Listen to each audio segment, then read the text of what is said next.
Good evening. Welcome to this edition of Morgan the Asked For podcast, July 30th, just after 9 o'clock. We're just about ready to flip to another month, which is the month that football starts, school starts, everybody gets back to normal, and summer is essentially over for me. Golf starts. I go on vacation for a week, and then golf and school start. So truly I have tomorrow and Friday as days that I'm here in Oskaloosa at home before my life goes back to normal. Yeah, it's getting close, isn't it? How was, I know we spoke before we got on. How was the trip to Carroll? What did you guys do? Who won the golf? Who did well? Zach won, I believe, by 2. He was up 1 going into the last hole, and I think he beat Tass by 1 shot on that hole as well. So I think on the 36 holes that we did for the money games and everything, Zach won by 2, I believe.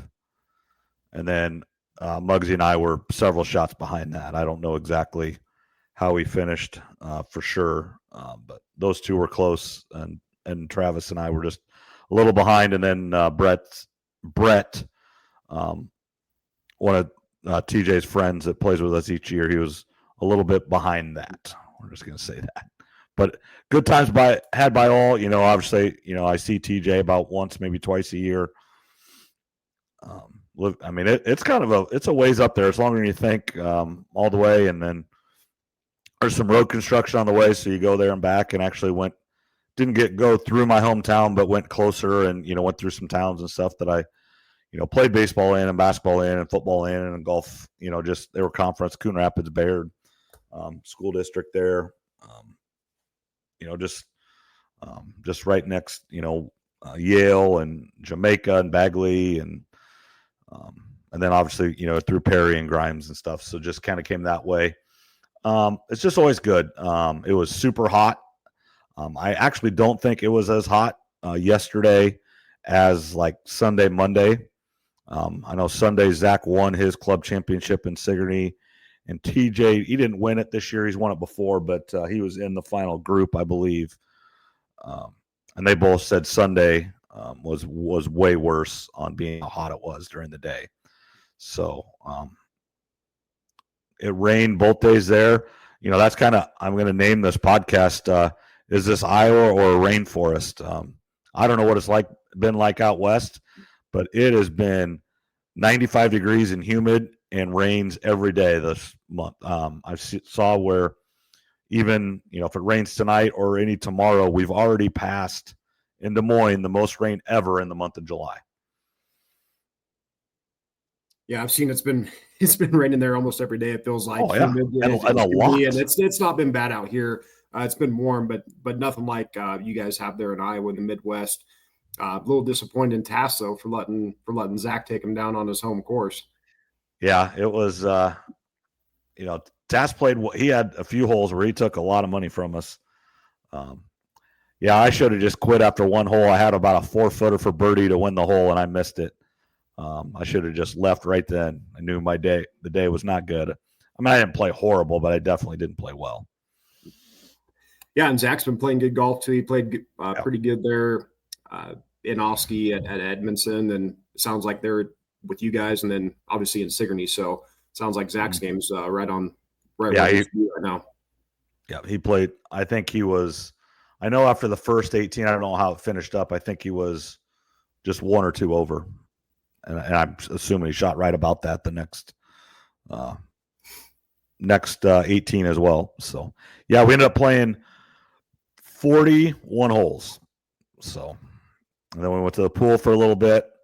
His friend Brett has a backyard indoor ground pool and everything with the slide and diving board. So, but then it was going to storm. There was lightning and stuff. So we got out of the pool and went and ate dinner, and then went back. And you know how it is with boys. You sit around and you listen to music and you talk and you solve the world's problems till 1:30 in the morning or whatever it was.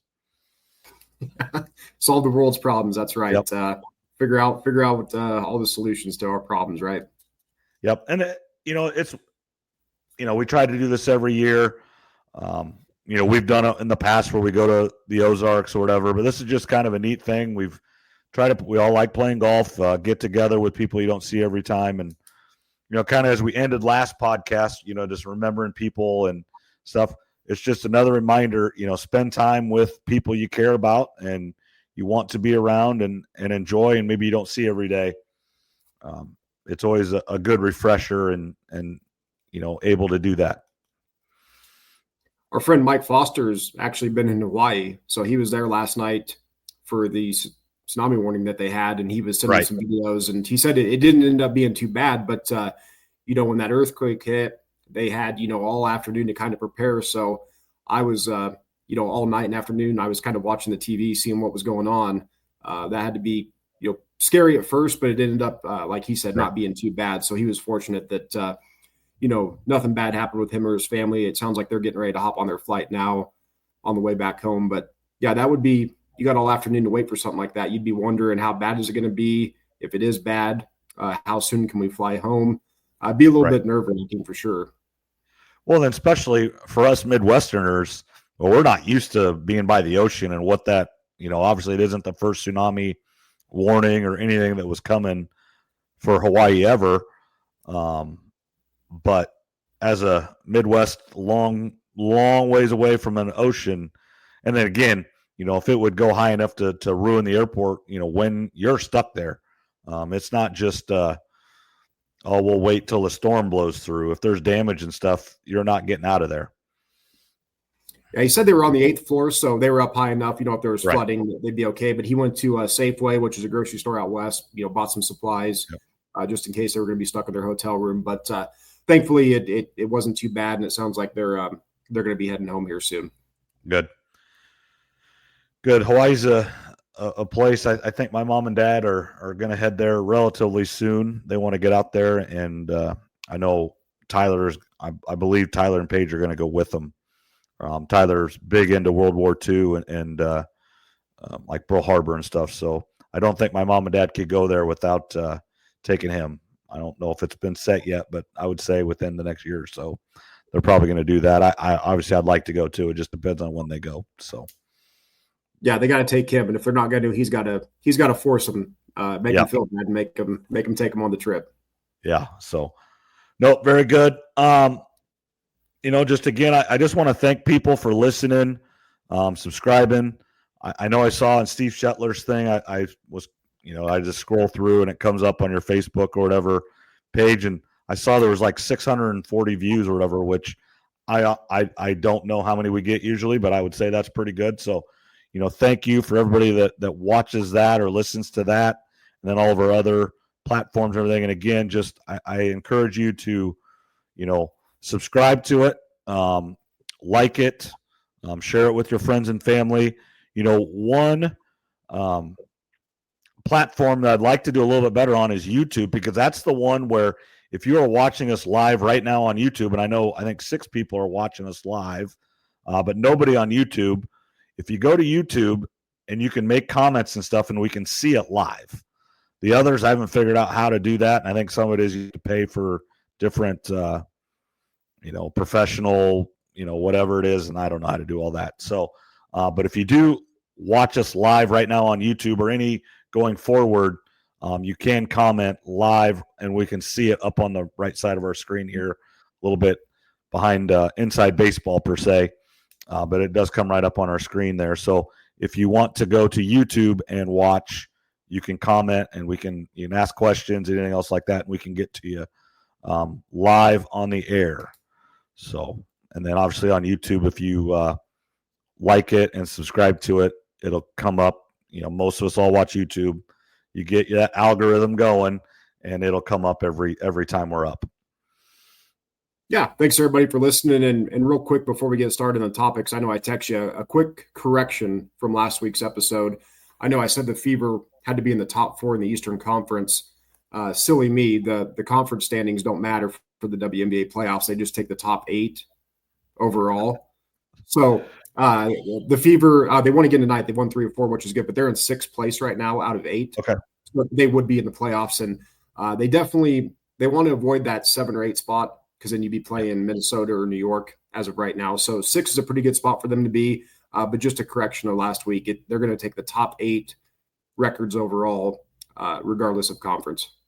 So why would they split into East and West if it doesn't matter? I guess would be the. I didn't have enough time to read into it. Scheduling the West has an extra team right now with Golden State, so maybe that's why, because they're off. I'd have to confirm that, but anyway, it's the top 8 teams. It doesn't matter where you stand in the conference as far as making it. So the good news is, though, they've won 3 of 4. They're looking good. They beat Phoenix tonight. DeWanna Bonner's little homecoming, if you want to call it. She only had 4 points. I think she played a good amount of minutes too. So that's kind of nice to get a victory over her for her quitting on the team. But they're playing well. If they can continue to win 3 out of 4, there's no reason to rush Caitlin back yet. Yeah, just she's still not playing. A couple Caitlin Clark things here. I know she gave away a bunch of school supplies this week in Des Moines. They're opening it up, and I believe this is a combination with local company Musco, but those basketball/soccer courts are going up in a couple more Des Moines middle school and elementaries. We have them here in Oskaloosa. We have several of them in Ottumwa, and I know several communities around. And that's a really good partnership with Musco and the school. And then I know in Des Moines they're partnering also with the Caitlin Clark Foundation. So even though she's hurt, even though she's not playing as much or what she'd like to, she's still doing what she feels is her responsibility / her job, and giving back to the community that helped her so much. Yeah, she's always giving back. She's all over the place, commercials, media, donations, things like this. Back with the team for the game tonight. She doesn't stop. And then, speaking of her teammates, Sophie Cunningham, I don't know if you saw, she just signed a deal with the podcast. I forget who the guy is, but they signed with the Volume Network. So of Colin Coward's Volume that he started a few years ago. So Sophie Cunningham, she made the most of that little incident with Connecticut a while back. She gained, hundreds of thousands of followers on all the different platforms. She's like over 1 million on all of them now. So she's raking in the money. You stay close to Caitlin, and good things are going to happen. Yeah, it's just, and it's smart by her. She's her flame and her fame is rising right now. Juice it for everything she's got. I mean, you only get so much time, and it's a short window in your life, and hopefully she does really well with that podcast, and she's got she's got a great head start on it, but that's also something she could do post-career for a long time, and, to supplement that, to maybe not have to get a regular job or whatever she wants to do in life, but just, put her foot into the podcast world, and then she could go be an analyst. And, it's just a start of post-career employment. Yeah, that's right. It's a long-term thing. Her career, I forget how old she is exactly, but say her career is about half over, give or take, somewhere in there. Yeah. She's been in the league for a little while. So it's a good move by her. And if she does good at that, like you said, maybe she could get on some other networks to call games or anything else for that matter, maybe get some commercials. She probably already is getting some commercial deals in Indianapolis and then her home state of Missouri as well. Yeah, because she is from Columbia, right there at Missouri. Where the University of Missouri is, and she played at Missouri, but I believe she is from Columbia right there. So, yeah, she definitely is. So she's taking advantage of it. Stay close to Caitlin, defend her, and those dollar bills are going to come in. Well, and then right or wrong, she wouldn't shock me, when they start making a new round of Caitlin Clark State Farm commercials, kind of her number one sponsor. I could see Sophie Cunningham slipping into a little cameo spot for some of them. Yeah, maybe Caitlin's walking into danger or something, and Sophie runs up and protects her. Absolutely. You're right. That'll probably happen. So we got it. I think Pat McAfee's trying to get her on the show, which that'll be another big hit if she goes on there. I don't think she's been on there yet anyway. It's been a while since I've actually watched McAfee. But anyway, she's taking advantage of all the opportunities coming her way now. All right, now kind of moving on. Starting Friday, it is August. Football is here. We talked about Iowa State last week because they started a week earlier than everybody because obviously they play earlier. But everybody's at camp now. Everybody's reporting. Actually, I was listening to Travis and Ross this morning on the way back from Carroll, and even you and I was starting today. So about every level is going on right now, and camp is starting. Hope springs eternal for everybody. Everybody's in the best shape of their life. Everybody's ready to go. And it starts to get your blood flowing. It's not, I know what this is. I've been there, done that. And I was actually just watching a Iowa State thing. And they were checking into the hotel for the 2 weeks, and they stay in a lot nicer hotel than when I was there. We stayed at the Microtel hotel there on the west side of Ames, right when you come in, or east side of Ames when you come in off the interstate. Now they're staying at the Gateway Iowa State hotel there. But is what it is. Money's much higher now. They take more into account, and maybe they get a discount because it is a university hotel, I believe. But they stay in a hotel for a couple weeks, and I know the NFL. I don't know if the NFL used to. I remember a big thing. The Bears always went to Platteville, Wisconsin. The Chiefs used to go up to Wisconsin as well. I know the Chiefs go to Missouri Western up in St. Joe. They are still one of the only teams that do leave their home turf for. But most teams stay at home because they all have an indoor facility. They all have all the stuff anyway they need right at home. They don't have to go away for camp. I believe, Dallas, the Cowboys used to go to California and go. It was just kind of weird how some of them traveled and some of them didn't. Yeah, actually, I think the Rams went to Hawaii this year. I'd have to double check on that, but I thought I heard that the Rams went somewhere, a destination camp. But yeah, you're right. Most of the teams now they stay close to their facilities. Obviously, Dallas has Jerry World, and they have everything else there that they need. So, yeah, camps have been going on. I've been paying attention to depth charts. There's been some movement with some players I'm keeping track of. That'll really pick up next week. But, yeah, tomorrow night, 7 o'clock Iowa time, we've got the Hall of Fame game, Chargers, Lions. Hendon Hooker's going to play a lot, and Trey Lance. It sounds like he's going to play at least the whole half, maybe into the third quarter. So there's going to be at least a few familiar names that we know. Be interested to see. I mean, Trey Lance he's trying to just stay in the league at this point. Right. Yeah, he's putting tape out for every team. He just wants to make that 10-year career. Get your chance when you have the chance, but he just wants to stay in – you're 100%. He's just trying to stay in the league. Yeah, try to make the roster. If you don't, put good film out there for another team. It's not for by all accounts, he's a good guy, studies hard, all that type of stuff that you hear about. It's just his talent was overrated coming out. So he's a guy that's just fighting to stay in the league right now. And a lot of these players are. I mean, the Hall of Fame game, it's an extra preseason game for these teams. So it'll be a lot of the lower end players on the roster that are going to get a lot of time. So the football might not be very good, but I'm sure we're going to see some guys flying around trying to make some big hits or make a big play. So I wouldn't be surprised if there's some burnt coverages or maybe even some penalties for unnecessary roughness after the whistle. Yeah, because there's going to be some kids that play on tomorrow night, and that will be the only time they ever put on an NFL uniform. They'll get cut. I don't know when cuts all happen or whatever, or they'll get hurt and get cut and never get another chance. Just there will be kids tomorrow night that put on the Cowboys uniform or whoever in their first preseason game, whatever, and that is the only time they ever put on an NFL uniform in an NFL locker room. And that, I don't care if they ever make it or not, that is an awesome accomplishment, and hooray to those guys. Yeah, I mean, that's very few people could say they've ever done that, even if it's just for a couple plays that they get in the game. Yep. And then, of course, you got the flip side where you've got all the established starters that want to play. I mean, twice in the past week or so, Dan Campbell had to cut practice short because they were too physical. And right. if Dan Campbell's cutting practice short because you're too physical, you might have a little problem going on if that's what he's doing. So that's the Lions' way, but it's a fine line. Obviously, most of the main starters, if any of them, they're not even going to dress tomorrow night. Nope. Yeah, I'd say it's just the risk reward is not there. This is an extra preseason game, as you said. This isn't one of the two regular ones, right? 3 now. They get 3 now. Yeah, 3. Yep. It's going to go to 2, but yeah, it's 3 right for this year. Yeah, three for right now, and the next one for these two teams. But yeah, like I said, Dan had to cut a couple practices short, which that's really saying something there for the Lions.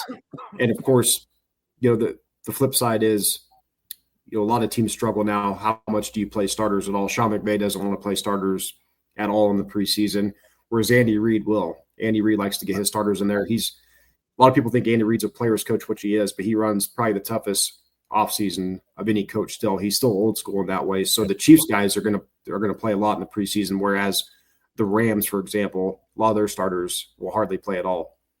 That's what on one of the talk shows out of Des Moines, they have Mitch, play-by-play guy, can't remember. They have him on every day during camp, and it was 100 degrees, felt like 100 degrees yesterday, and they went outside. They went hard. They went for 2.5 hours, and they said Mahomes and Kelsey, and they were doing it all. The part, obviously you don't take every rep just because no one takes every rep, but they did their allotment. They weren't sitting in the shade or in the cooling thing. They were out there doing their job, and as you said, that they've always done that, and that's why the Chiefs. If you look back at this run of the Chiefs, they start out undefeated, and they don't lose in September. They just don't. Maybe the first game, they lost to Detroit last year, but that was like the first time they had lost their opening game in a long, long time.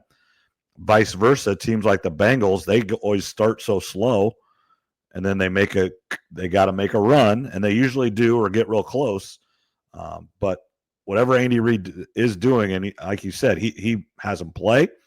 They practice hard. They do what they're supposed to do, and you can't argue it right now. Yeah, things you can always bet on: Andy Reid after a bye, and Andy Reid in September, early in the season, just like you mentioned. Yeah. They always start well, and you have to wonder if actually hitting, being physical, being in the heat, actually practicing football the way it's played, or at least as close as you can, if that doesn't really pay off for the Chiefs. I mean, the proof is there that it has over the years. Yeah, when the season starts, September 6th or 7th, whatever day it is, it's somewhere right around there. In a lot of cities in the U.S., it could be 100 degrees. And if you haven't practiced in it and you haven't done things in it, you're not going to play as well as if you have been. That's just facts of life. If you're in Dallas, Kansas City, Chicago, almost every city in the U.S. could be 100 degrees on September 6th.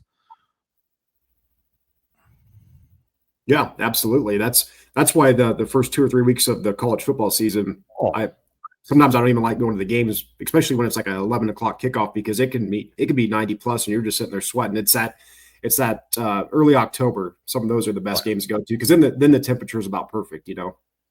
Yeah, we got two. The first game there, August 23rd, is going to be in Ireland, but then we play, August 30th and September 6th, both there in Ames. Yeah, those games are going to be warm, and the Iowa game's at 11, which is okay because you're actually going to be out of there before 4 or 5 o'clock, when it's kind of getting to be the hottest time. But sometimes I've always wanted to switch my seats to a little bit better seats, but every time I get that opportunity, they're on the west side there, and I'm just like, man. But it's a catch-22, because then in November, on a colder day when that sun's going, you feel the sun, and it's really nice on that west side. But August 30th, that sun is beating down on you on the west side. I'm in the southwest corner, and if it's a later in the day, or at least it's not just beating right in your face, it's kind of in the back of you. It's a little bit better than just beating right down on you. But like in November or early December, if you've got a game, that sun's really nice. Yeah, if you're in Iowa State or Iowa, doesn't matter. You're going to get the hot days. You're going to get a few games where it's the perfect temperature, and then later in the season, you're going to get the ones where it's ice cold, the wind's blowing, and you almost don't even want to be out there, but you got to be. Oh yeah, well, that's what it was last year. That Kansas State game, it was a big game, and we took the kids and we bundled them up, and I know we were talking about it this year. This Tyler's getting more and more involved in things, and he's going to try football this year and everything, and I'm like, we're going to get tickets again. You still want to, he goes, do we have to go to the really cold games, Dad? So he wasn't a big fan of that cold game. I don't think. And I'll go, well, probably, but I mean, do you have to go when it's really cold? No, but we'll see. You got to go when you're young, because the older you get, the less likely you are for most people to go to those cool games. And then a lot of it has to do with what's at stake. Iowa State was playing to go to a chance to go to the Big 12 championship. So that was the biggest thing to me. I'm like, if we win the game, we're going to the Big 12 championship, most likely. I mean, a little bit of the, flip of the coin, and these teams had to win, but it was that last weekend. It was, the Thanksgiving week, and the teams have been playing, and we kind of knew that all these things had happened already that we needed to have happen. So it was essentially win and you get in. I mean, it wasn't 100% sure, but it was pretty close. Yeah, those are the games you can't miss when you got stuff on the line like that. Okay. You gotta be in there for it if you got tickets.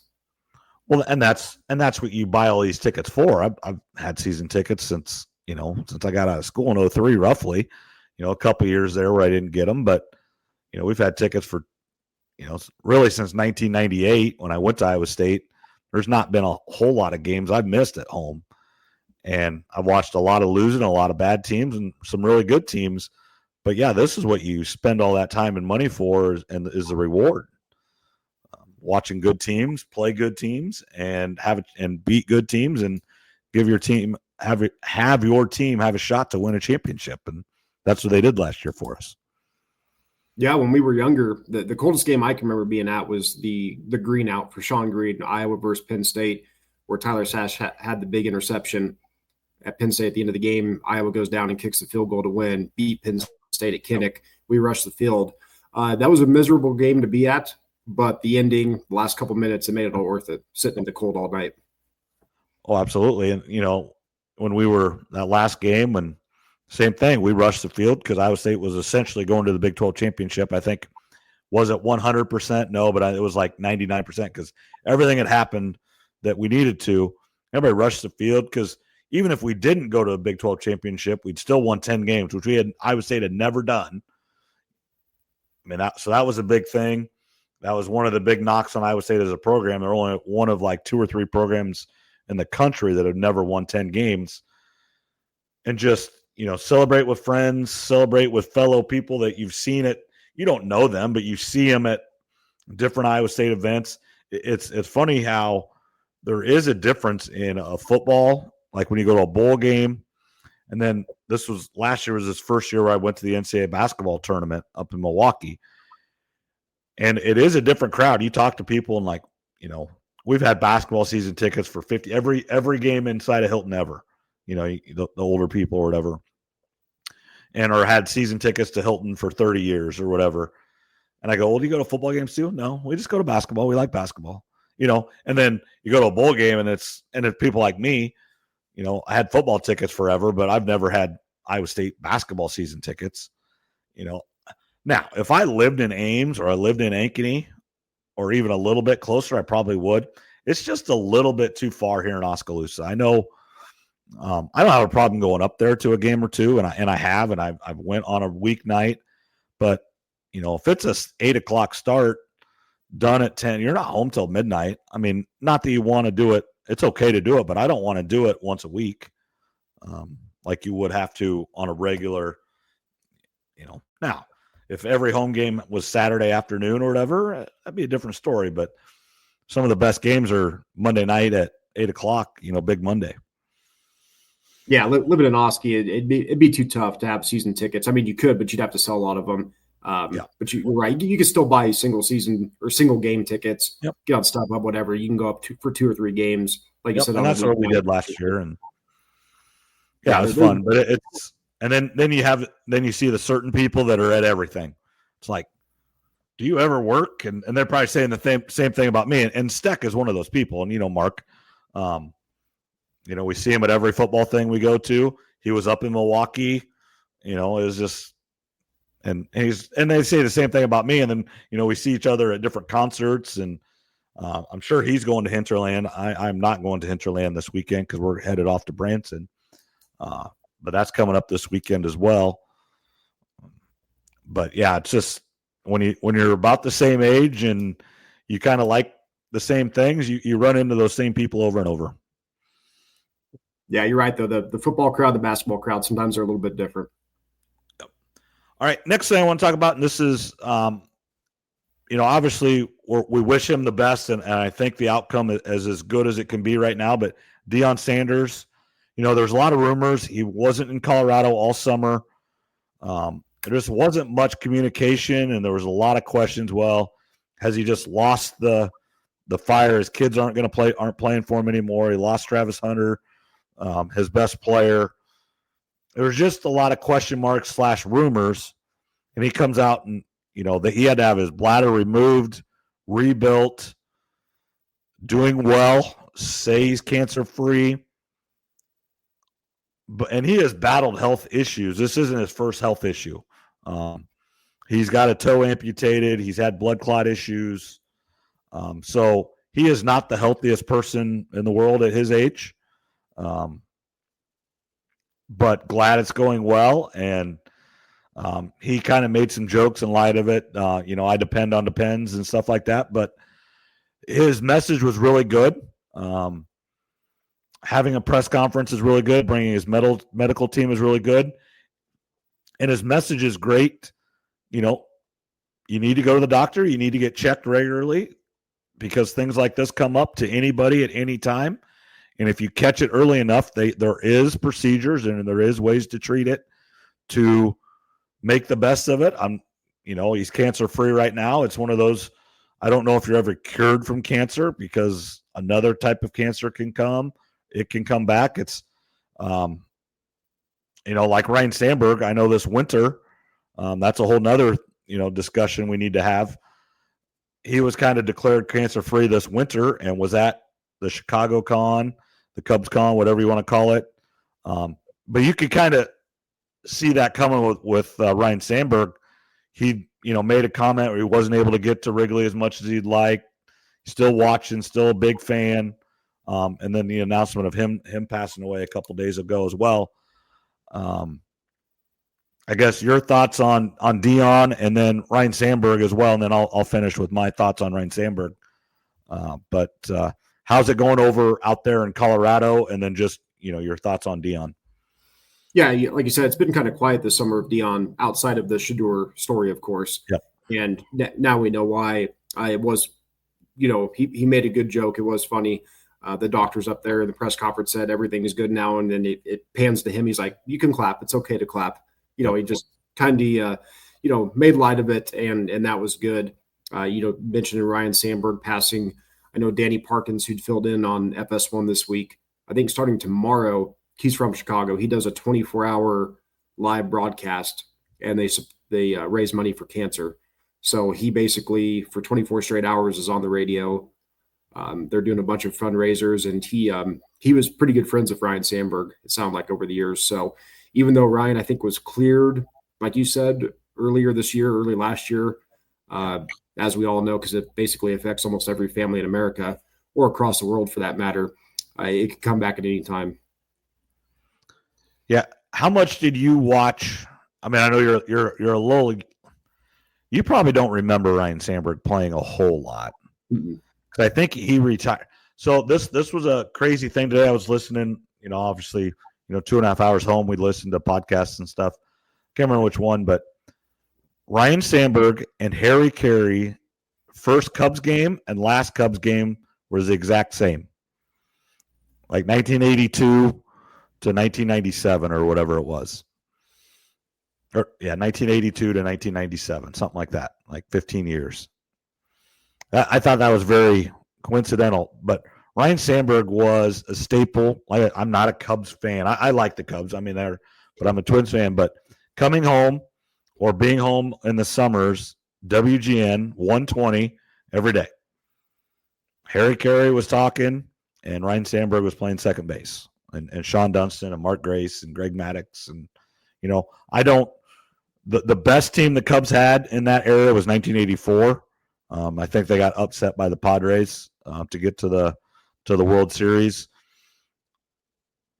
I don't remember that when I was 4 years old. But 1989, when they made the the playoffs, and that's when only there was only 4 teams in the playoffs. It was the East and West of both, and that was it. So it wasn't a get in, wasn't 12 teams in the playoffs or whatever it is now. I think there was 4 or maybe 8. I can't remember for sure.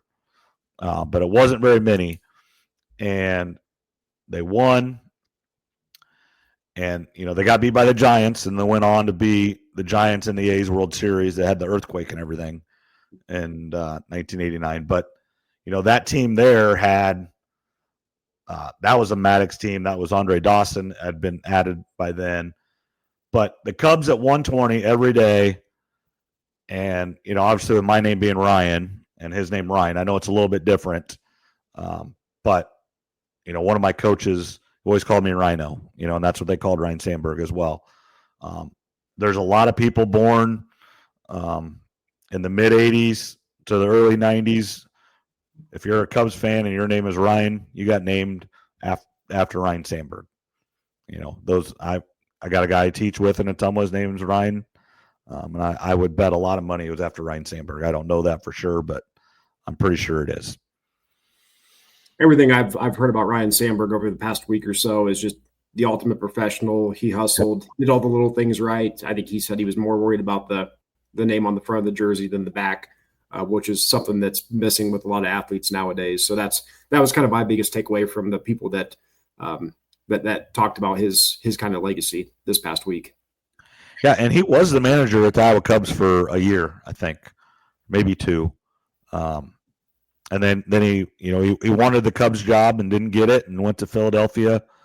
Ended up being, an interim manager for half a season or a little bit of a season, and then the manager for the next year or 2. Not very long. It didn't work out, and that happens.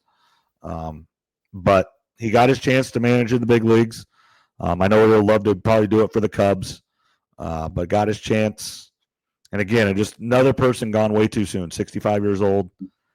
Still lots of time left in his life to watch his kids and grandkids get older.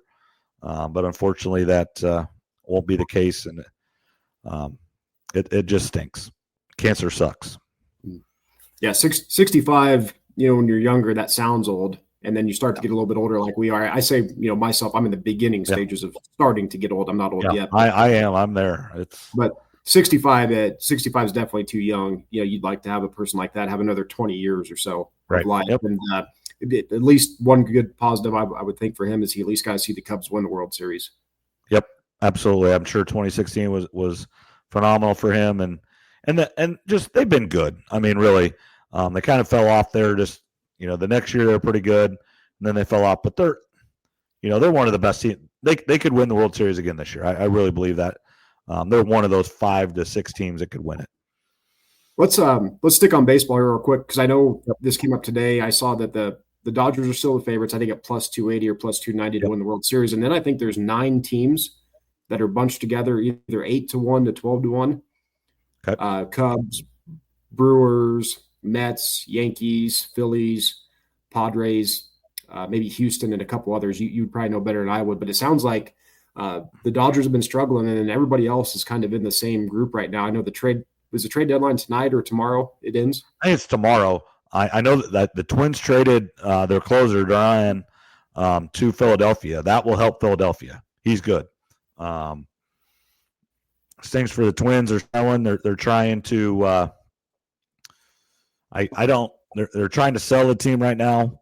So I don't know if trading all your players. I heard also on the way back, Muggsy says that there's talks that Correa is going to go back to the Astros. They're going to trade Correa back to the Astros. So I don't know if they're just trying to get all the money off the books to make it as cheap as they can, and then whoever buys it can buy it and then can do what they want with, if they want to start spending more money, they can. But I guess make it as no long-term contracts, no rich contracts. Because I know I saw, Correa's contract is really big.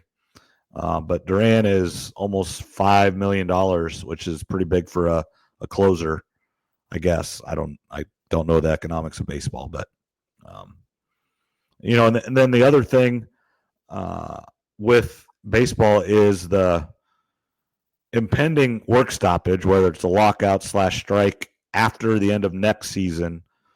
And Bryce Harper and the commissioner got into it.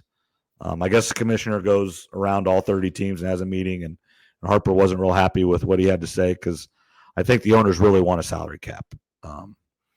And baseball is the only league in the North America that doesn't have one.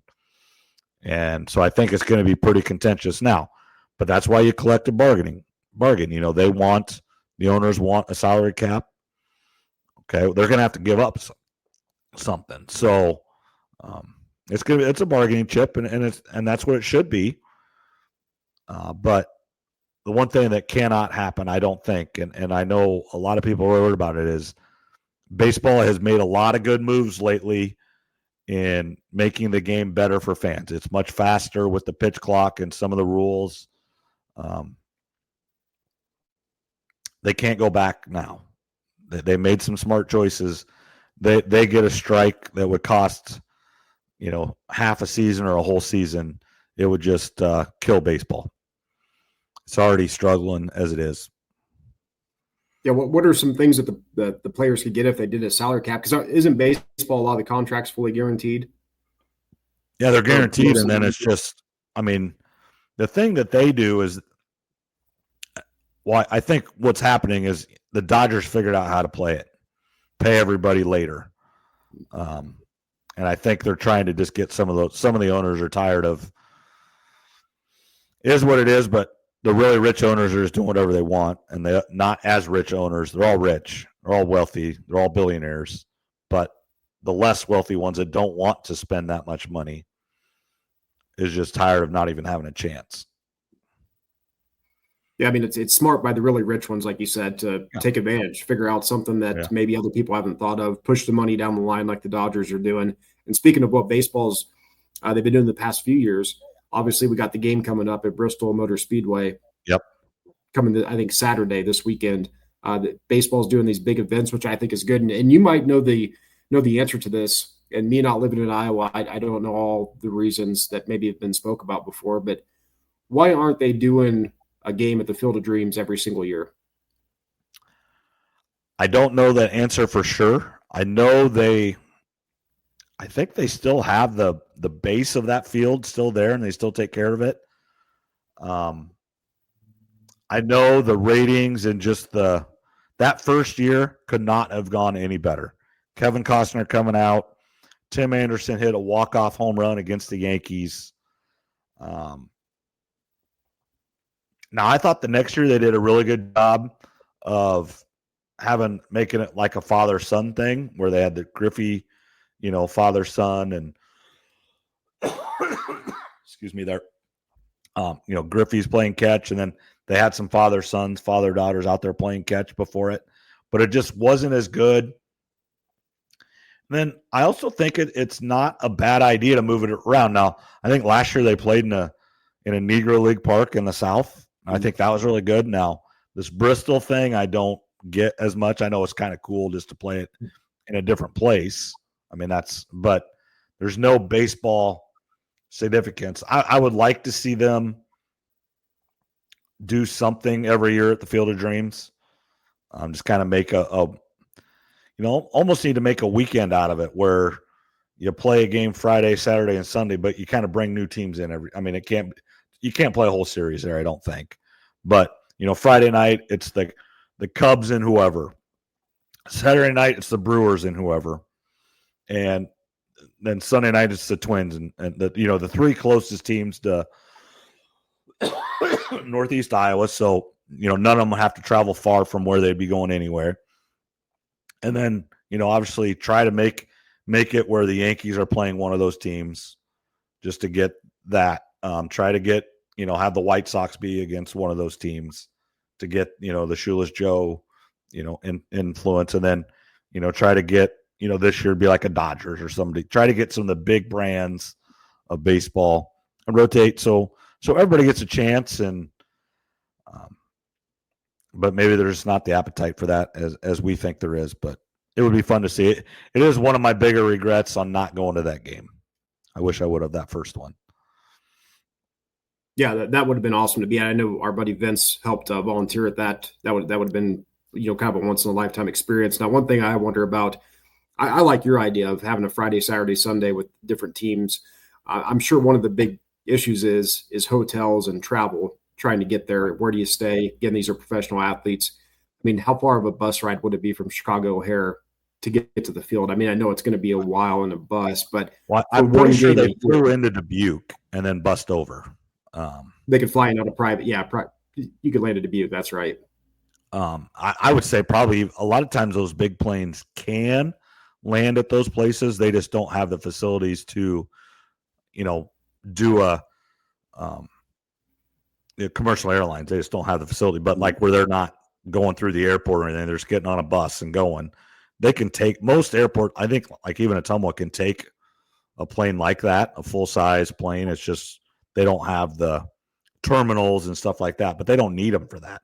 They're going to get right off the plane and go right on a bus. They don't go in an airport, even if they're getting in and out of O'Hare. They don't do that.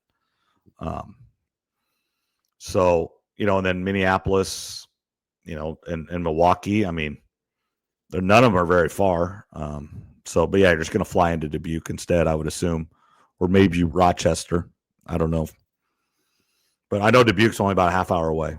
So yeah. And that's not far. It's just with as many games as there are in the baseball season, I feel like you could do the Field of Dreams every year. And then they want to do these other destinations like the Bristol Motor Speedway. I've seen some where they want to play a game in the mountains somewhere like Montana. I just don't – I think you could have the Field of Dreams in the rotation every single year and then do other destination games because big events like this for baseball get pretty good ratings because it's something different than just the normal schedule. Well, yeah, and then, I mean, Fox is going to broadcast that. That's the other thing. They have the MLB package. They want those games because they're going to, they had Smoltz and all those guys in their old time outfits calling the game and everything. And anything that you can do to promote your game and promote the past and instead of just a regular game, I just think it's sure not going to hurt anything. Big events. America likes big events right now. That hockey game between USA and Canada, that was a big event, even for non-hockey fans. So I'm just kind of curious why they aren't doing it there every year is all. Yeah, I don't know that for sure. I know the infrastructure is really there. Now, have you ever been there, Trevor? When I was a kid. Yeah, I mean, it is in the middle of nowhere. I mean, it's not right in town there. It is out in the country, and it is a 2-lane road out there. So trying to get 15,000 people or how many ever thousand people they're going to try to get into the stands or whatever to make it worth it, it's not easy to get them out there. I do understand that. It wasn't designed for that. I mean, it is just an old farm that, that's where they shot the movie, and then they've kind of just kept it up. And but, if you were going to get in that, you'd almost expect almost like Major League Baseball to buy it and then just make it their own and then let someone else manage it the rest of the year, the whole place.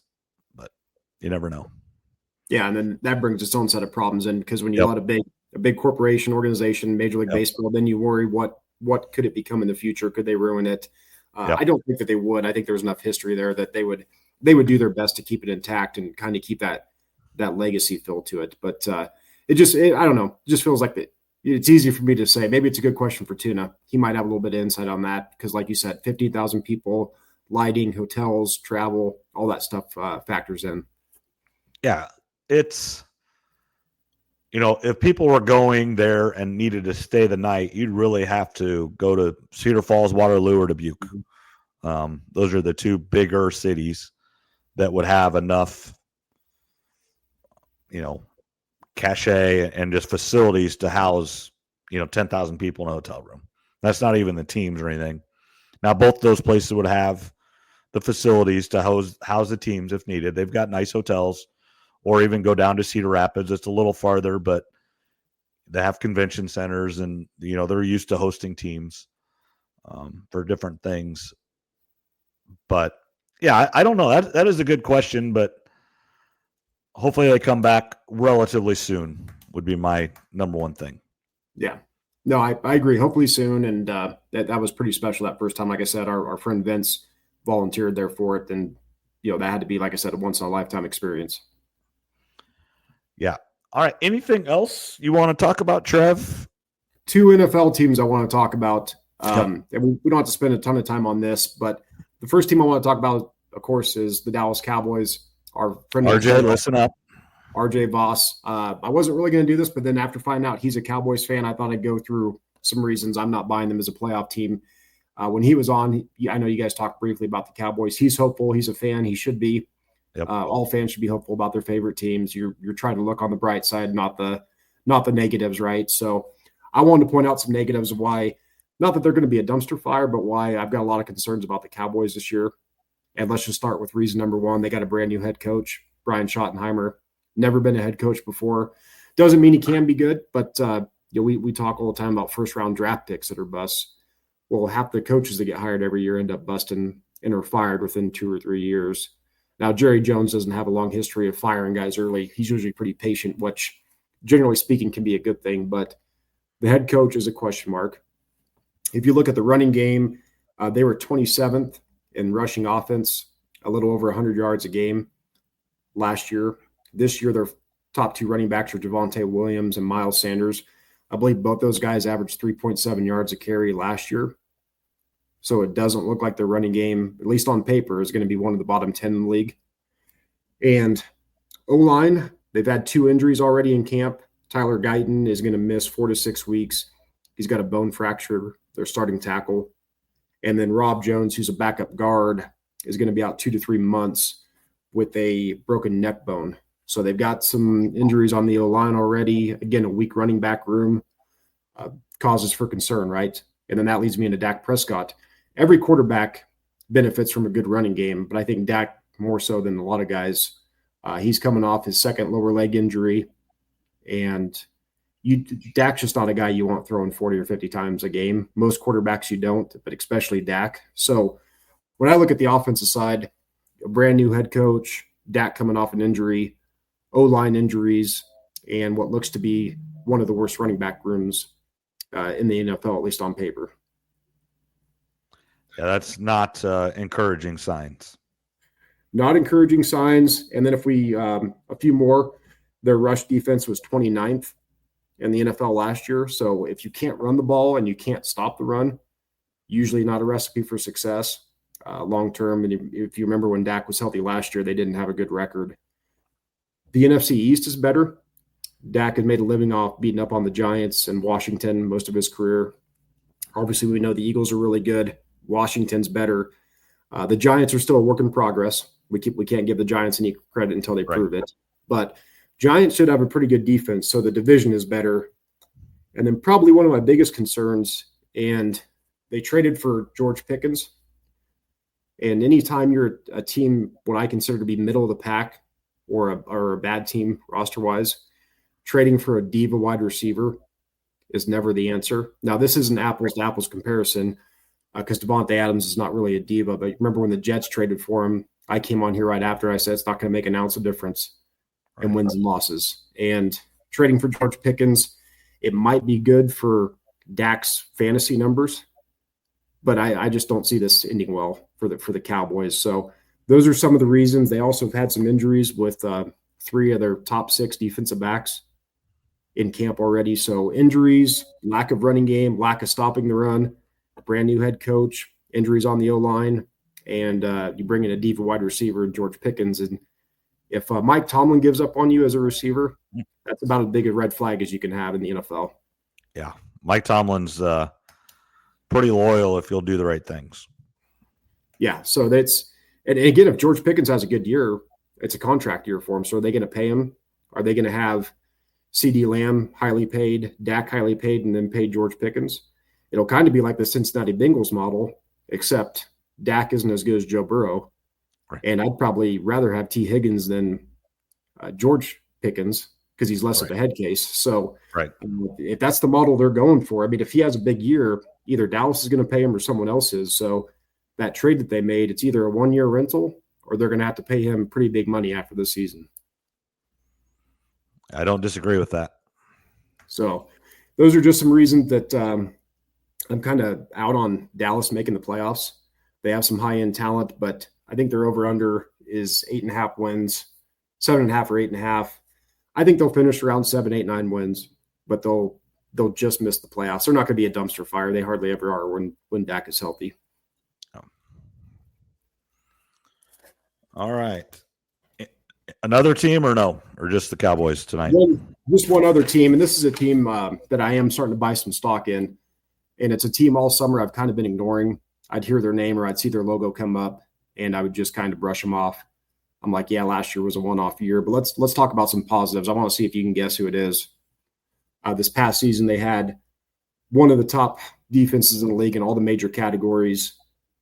They had multiple guys with double-digit sacks. In my opinion, they've got the best cornerback in the league.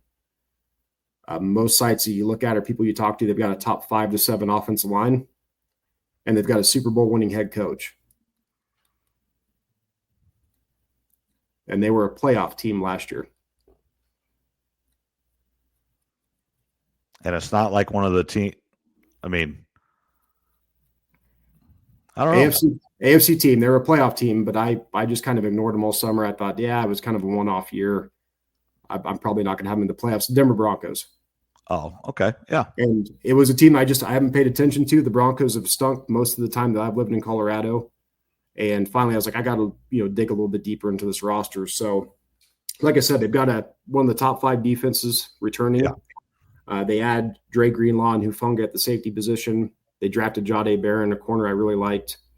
In the draft, he fell a few spots further than expected. But Nick Bonito, Jonathan Cooper, Zach Allen, those guys combined for over 40 sacks.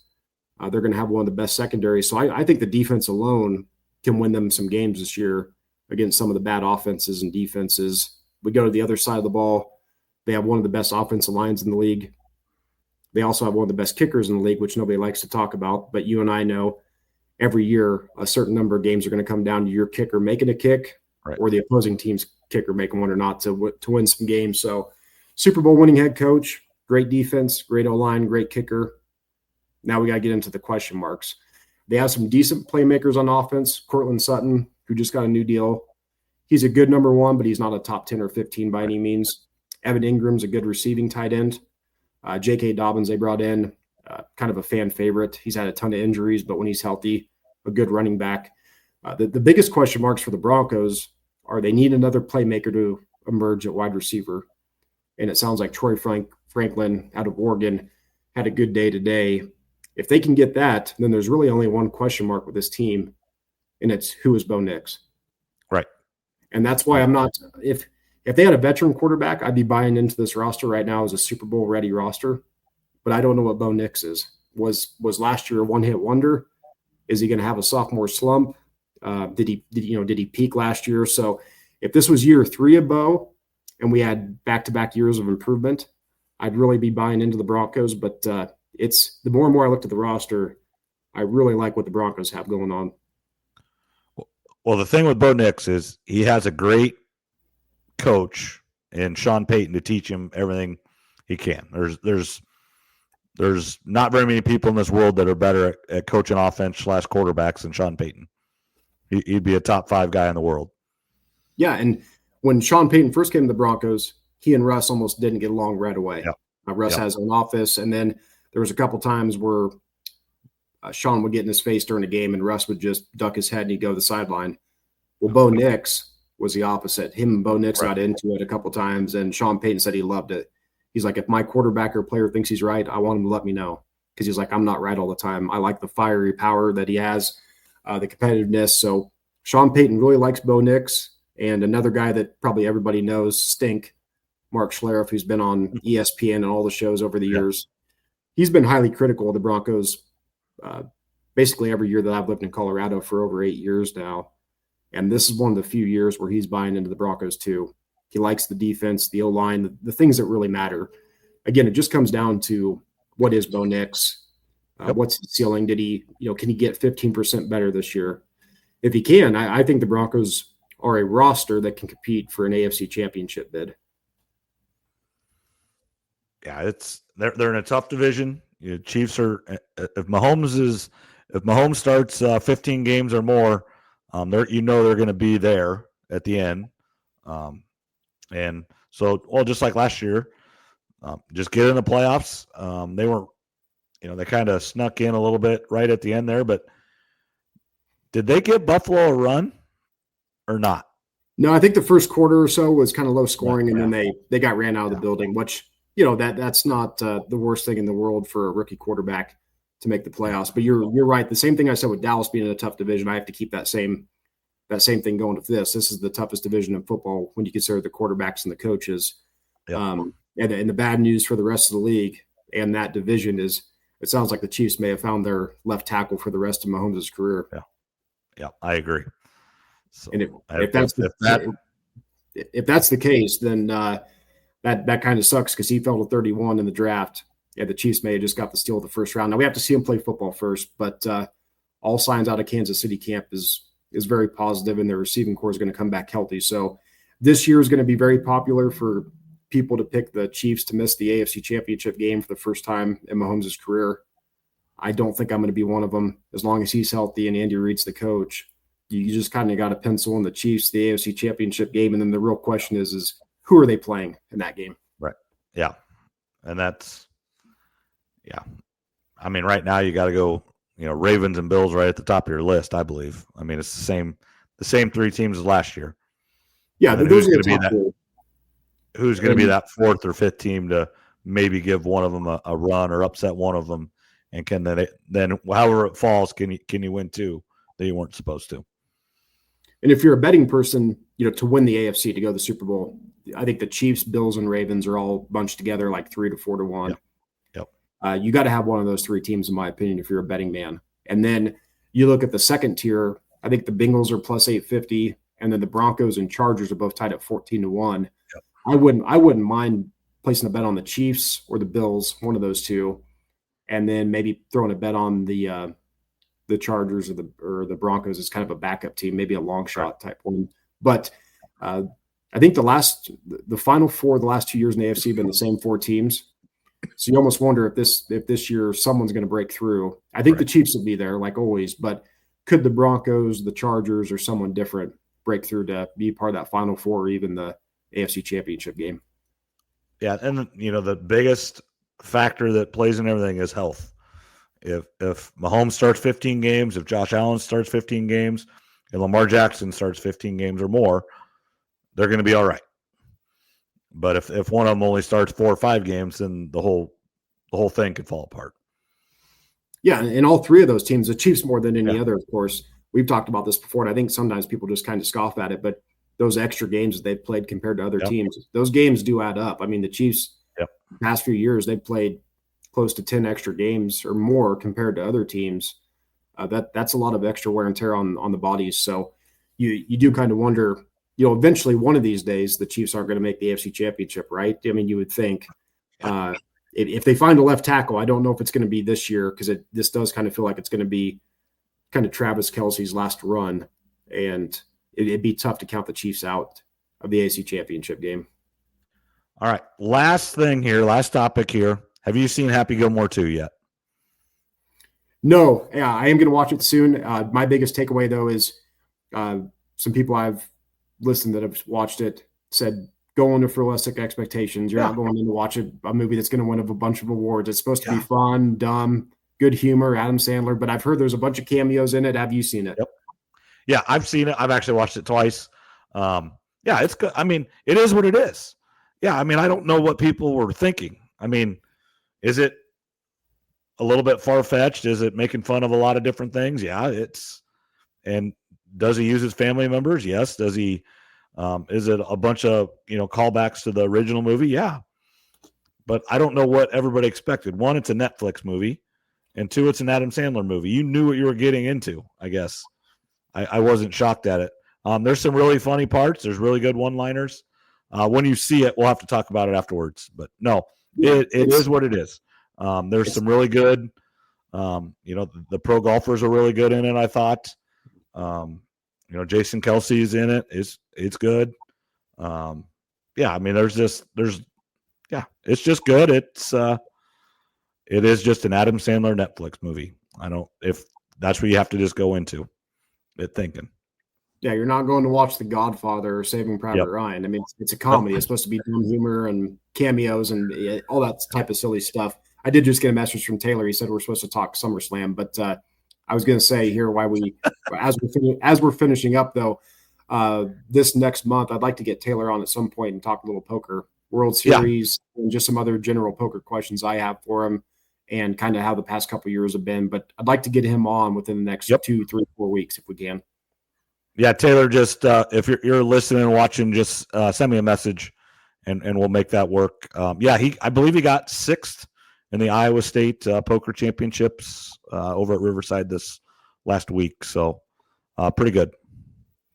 Yeah, I definitely want to get him on, pick his brain about poker. So we'll get that done here soon. And then, football. I think we're exactly at a month from the first big college weekend. I just saw a picture before we got started. We've got Ohio State, Texas, Alabama, Florida State, Clemson, LSU, Notre Dame, Miami, and then TCU at North Carolina, I think, are the big 5 that first weekend. Yeah, that TCU North Carolina game, obviously, when you just look at it, you're like, that's not a big deal, but it is because it's Belichick.